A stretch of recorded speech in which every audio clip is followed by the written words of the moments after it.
Hello, this is your November edition of Walpole News Today. I'm your host, Jessica Kurgo.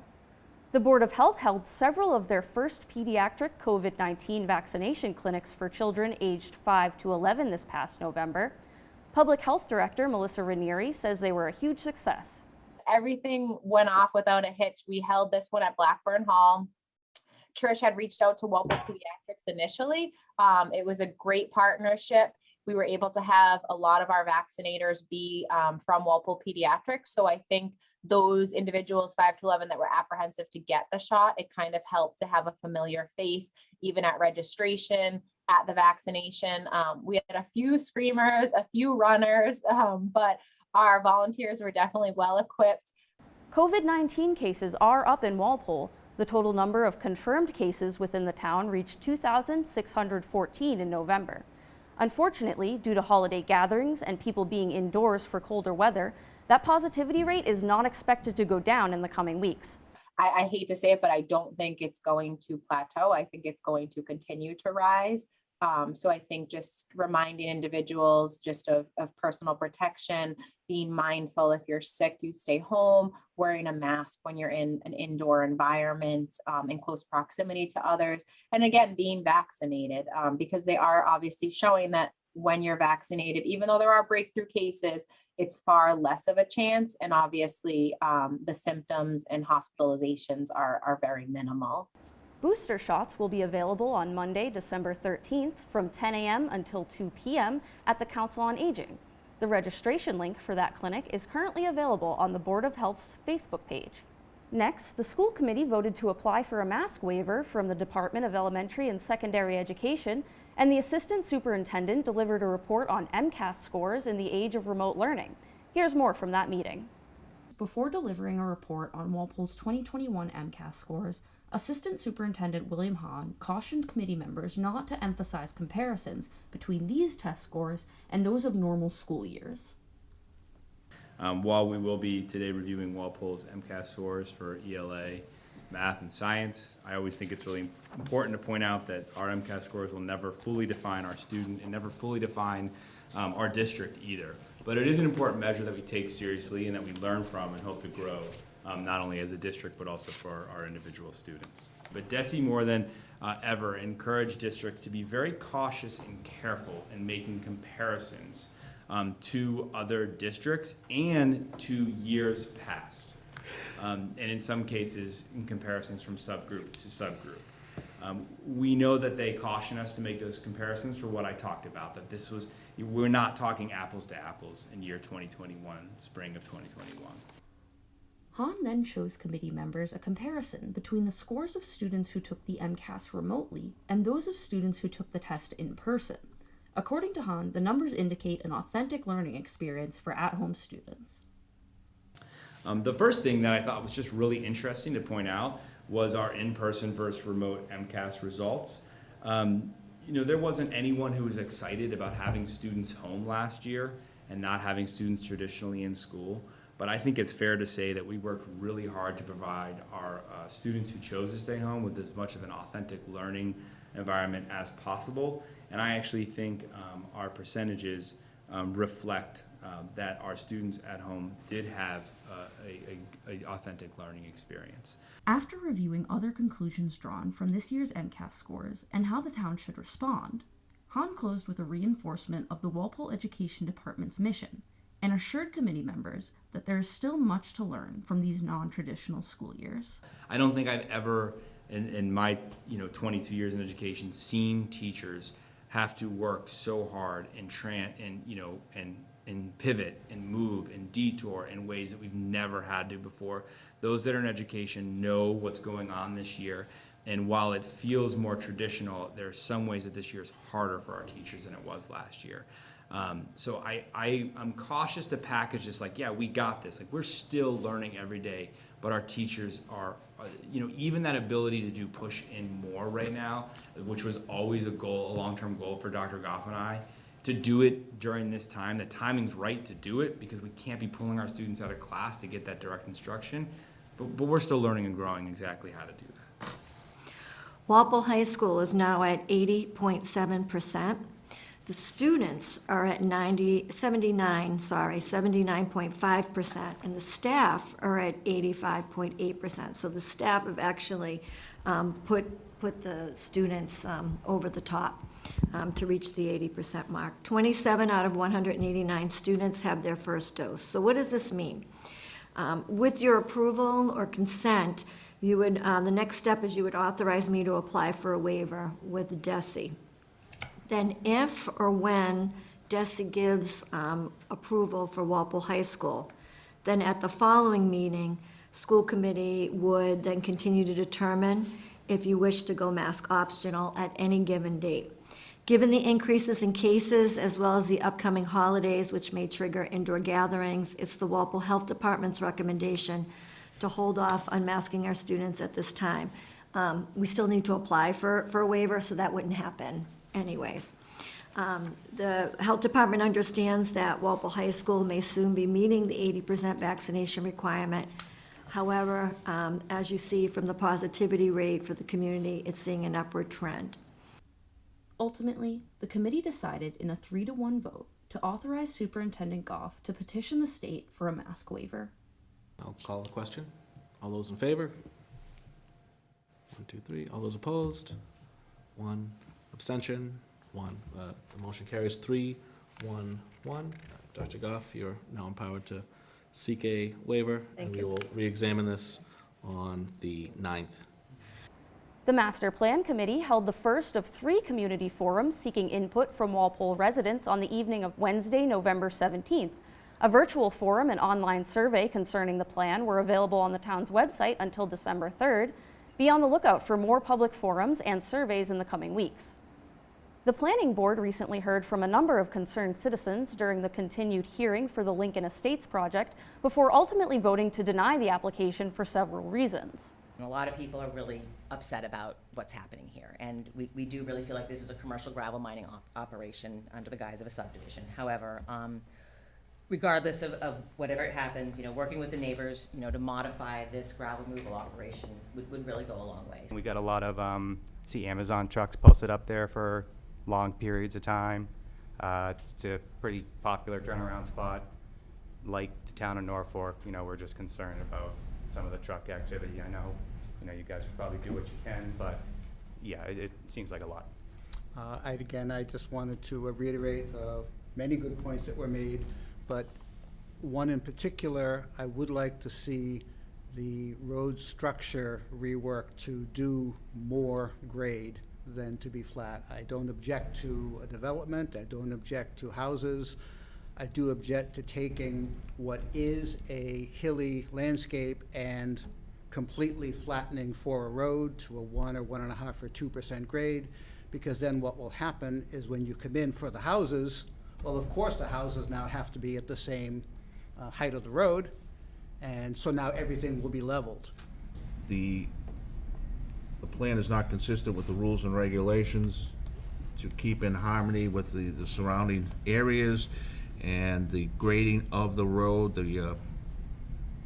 is well below the normal, and is at 1 to 2% when we allow up to 7%, and the applicant has indicated that they did want not to raise it to what the rules are, Or what the rules allow. what the rules allow, and refuse to go back and relook at it, so to protect our stuff. Does that make sense? And let's see, per our rules and regulations, in all subdivisions of this type, you need sidewalks, and lots 1, 23, and 24 do not show sidewalks on their corner lot, so to speak. Well, actually, let me put it another way. Lot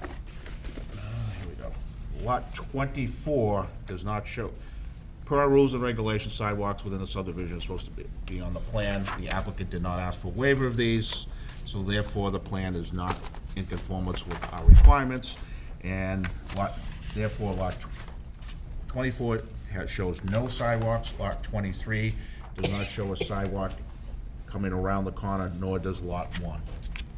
as required. All right, I make a motion to approve a single-family residential subdivision called Lincoln Estates.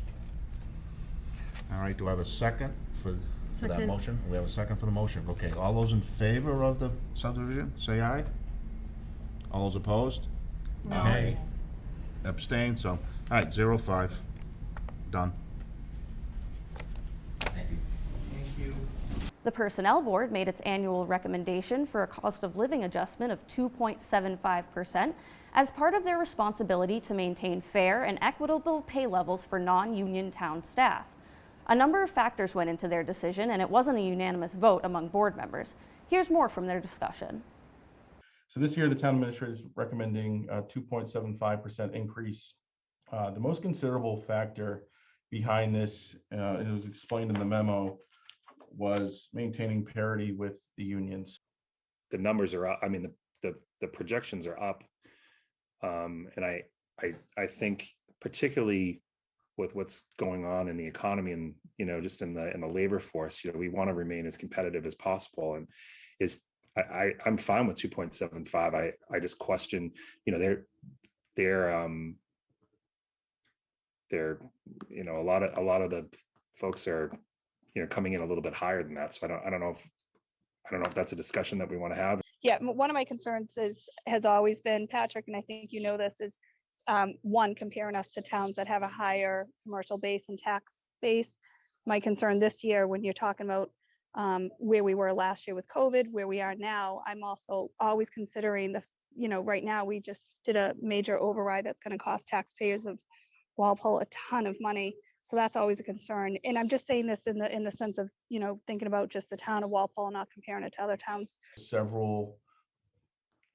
several factors that need to be taken into consideration together, right? It's what's happening in the market, what's inflation doing to wages, and from that perspective, we need to look at it, from what information is available, but also in terms of, if you go to the duties of the personnel board, one of the responsibilities is maintaining a fair and equitable pay level. So we're looking at, keeping those wages competitive. And then in addition to the economic factors, we're looking at internal equity, internal parity, and then external equity and external parity. And Julie, like you, I'm a little sensitive to the override that was just passed, but in thinking about how high inflation is this year and in the interest of retaining and being competitive, I think I support the 2.75% increase.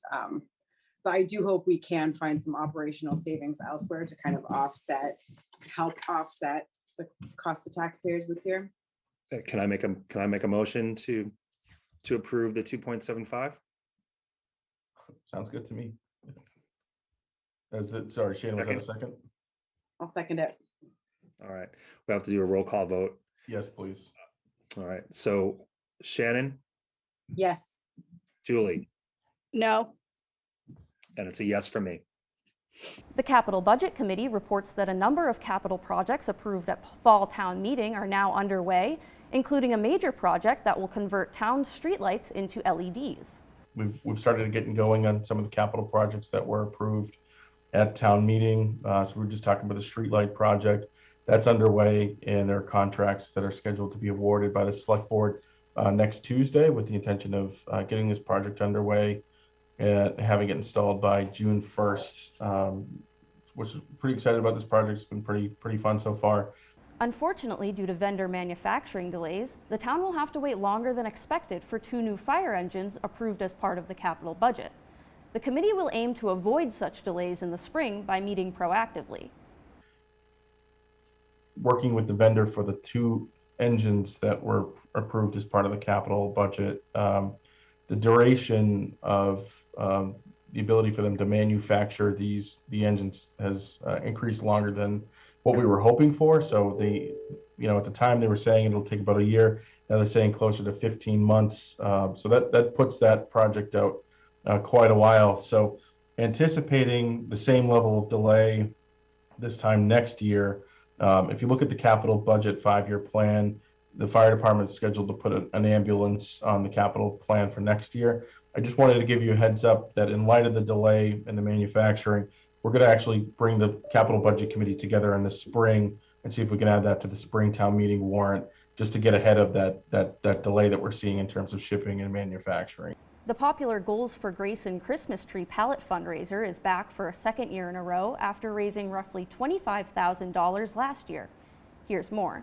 So Goals for Grayson is a foundation that we created a year ago. Grayson's accident was on October 31st, so Halloween of last year. And after his accident, we wanted to raise as much money as possible to support Grayson and his family with all of the expenses we knew they were going to incur from the accident. And so we've been doing various fundraisers since last year. And this is the second year now that we've done the Goals for Grayson Christmas Pallet Tree fundraiser. So the original idea actually came from my son Evan. He and I love to decorate for the holidays, and he wanted to do a do-it-yourself project and try to build out some Christmas trees, but we weren't really sure what to do. We looked online and found these pallet trees, and we figured out how to build them. We built 2 or 3 to begin with, and Evan's idea was, hey, we could sell these. And it was right after Grayson's accident, and that turned into Evan said, hey, why don't we start selling these to raise money? And so last year was the first year, 2020, and we built 500 trees last year, but there was still demand, so we wanted to do it again this year. This year, all of the donations that are being made for these pallet trees are going to Grayson's physical therapy. He goes to a place called Journey Forward in Canton twice a week to help. So everything we're raising from the fundraiser we're doing here is going to that. So last year we were taking reservations and holding trees for people. This year Evan had the idea of let's make it a true Christmas farm and have an experience where people can gather and come and pick out their own tree. And so it's different, but it's fun to see people come in, be able to pick it out, and it's been great so far. So Evan came up with this idea, and his parents took off with it, Mark and Mia. And this year, thankfully, we're able to participate and help, and we couldn't be more thankful for the friends that we have, and grateful for everybody who's volunteered their time in the cold to build and to donate, and kids making baked goods to sell, and just everybody in this town and other towns have been so amazing. We don't know how we'll ever say thank you. Right, buddy? Gray's doing well. He's a strong kid, and as you see him flying by, you always see the smile to go with it. So we're hoping to keep that smile going. And I know it's a little overwhelming for him to see all this happening, but we're just speechless. We don't know how to say thank you enough. The response has been amazing. It was great to see the line. I was a little overwhelmed at first, but it's all for a great cause, and we're happy to support Grayson and his family. The volunteer-led nonprofit organization Keep Walpole Beautiful recently finished their electrical box mural project. The group's co-founder explains more. The electrical boxes around town, there's one at every intersection in Walpole, and some of them stand out a little bit like eyesores, and we've seen other towns that have really done some nice artwork with them, either hiring artists to paint the murals or having members of the community, artists, come and paint them themselves. So we asked around. One of our other chapters had recently done it, so they were able to give us a little bit of a head start with getting the project started. But basically we're inspired by other towns that have done similar projects. We partnered with the Walpole Cultural Council to help identify artists in town who would be interested in submitting works of art that were either represented the beauty of Walpole or something familiar to Walpole. So we had over 40 submissions, and the executive committee of Keep Walpole Beautiful and the leadership of the Walpole Cultural Council met and did a blinded vote to determine who our winners were. The Veterans Committee held its annual Veterans Day observance a few weeks ago with guest speaker, retired Marine veteran Master Sergeant Charlie Duquette. Footage of the entire ceremony is available on YouTube. The Walpole Chamber of Commerce held their annual tree lighting and Santa parade on Saturday, November 27th. Here's more on that story. Who doesn't love a parade? Despite the chilly temperatures, Walpole residents line the streets from Walpole High School to the town center to watch the annual Santa Parade. Everyone from the Girls and Boy Scouts to dancers, singers, and more participated.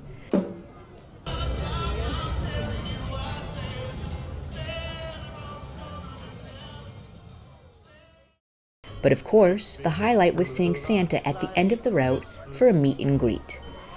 Everywhere you go, there's a tree in the Grand Hotel, one in the park as well.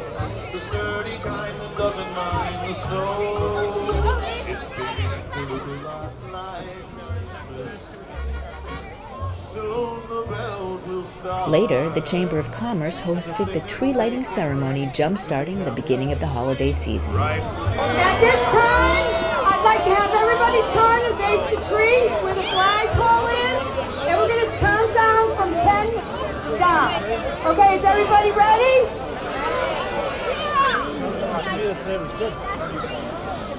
Okay, everybody all set? 10, 9, 8, 7, 6, 5, 4, 3, 2, 1.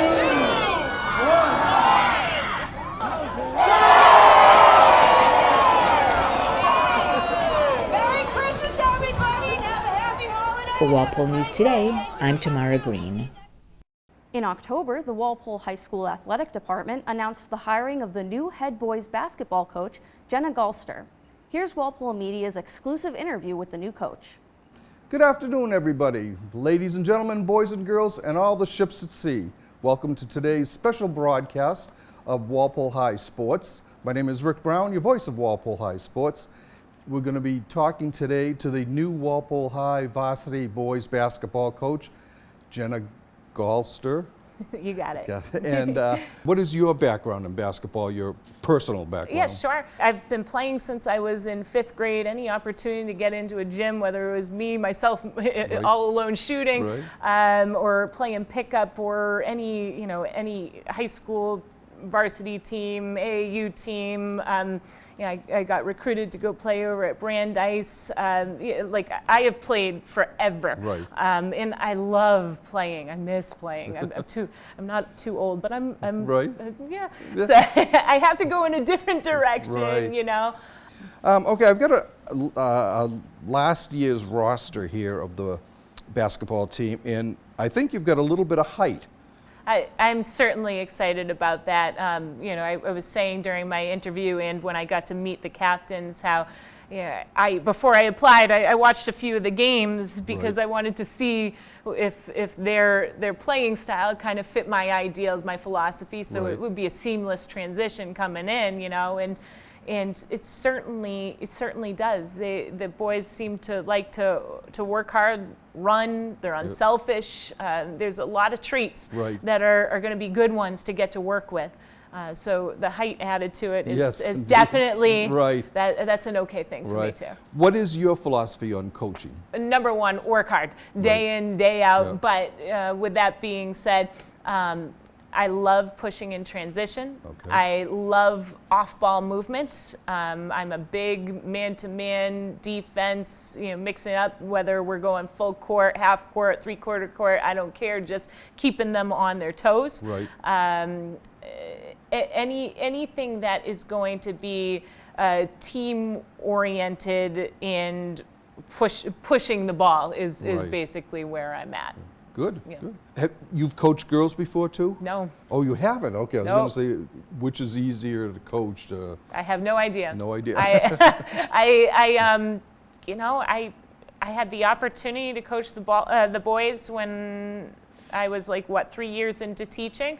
That was a job that was open, and I thought, well, I want that job. It wasn't a matter of gender. Yep. It was, I love basketball. Right. I want the job. Right. And then I love the pace of the boys' games. And that's Right. not saying that a girls' game is Right. not similar pace, but I love the pace. I love the physicality Yep. of the game. And in many cases, it is different. But that's kind of what makes me gravitate more to staying with Right. boys' programs. Right, yeah. Well, that's great. Yeah. Do you have any last words to tell the people of Walpole exactly how you think we're going to do this year? Well, every coach comes in with the utmost confidence. Right. So we're going to win it all because that's just how you always go into every game, every season, Right. everything, right? But I am very confident because of how much effort these boys have obviously put in the off season and last year. They seem to be in it to win it, and I am very excited to walk into a program that has that mentality right from the get-go. Right. So expect big things, I think. Good. I am very confident for them, and I hope to give them every opportunity to be able to show off Right. what they have done. I think basketball this year will be, back high up in the upper echelon of the Bay State Conference. That sounds like a good plan to me. Thank you. Well, thank you very much, Jenna, for Thank you. coming in. Once again, Walpole High's new basketball coach for the boys, Jenna Galster. You got it. There you go. Got it right this time. Thank you very much. As always, you can find more information on all of these stories on Walpole Media's YouTube channel. For Walpole News Today, I'm Jessica Kurgo.